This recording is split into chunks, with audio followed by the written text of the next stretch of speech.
Your distractions are hurting you more than you think. 2 weeks ago, I officially cut off my biggest distraction, and it has awakened a part of me that has been dormant for so long. For the first time in months, I am reading my Bible every day, praying consistently, going to the gym, taking my vitamins, actually doing the dreams that God had placed in my heart. All of these things, doing them consistently, all because I cut off all distraction. Where you are today is a culmination of seeds you have planted and decisions you have made that are now bearing fruit, because there is always seed time and harvest time. Many of us are operating in wasted potential because we are allowing things that don't benefit us to pull us away from things that do. I want to see how far I can go. I want to see God's plan for my life come into fruition. I don't want to reach heaven and God tell me, yeah, I had this and this plan for you, but you were too busy reading fiction books and watching K-dramas to actually do it. A lot of times I would go to these distractions when I was tired or stressed. And that's a problem, because my rest and recovery should be found in the Lord,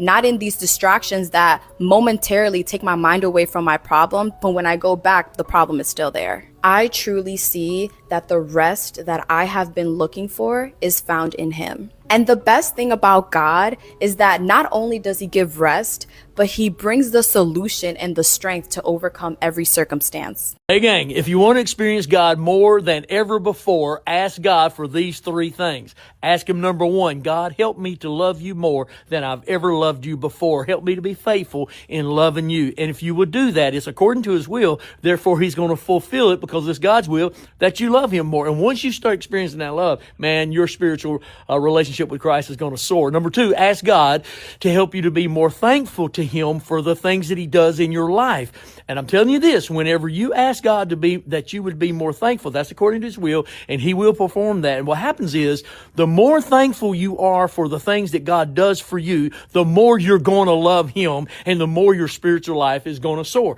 Number three, ask God to give you a deeper desire to read the Bible, and ask God to give you the meaning of the scriptures as you're reading it. And if you'll do it, then you'll learn more about God, you'll be more thankful about what He's given you, and you'll love Him more and more. And this will be a wonderful experience that you'll have with God. What a wonderful spiritual adventure you will have if you'll just ask God for those three things. God, help me to love you more. God, help me to be more thankful for the things you do in my life. And God, help me to read my scriptures and understand what you teach me. God, I love you and I'm going to follow you. Come on, y'all. Let's follow Jesus. Warning, here's how a lack of prayer is making you spiritually weak. When you lack time in prayer, you empower your flesh, the sinful nature.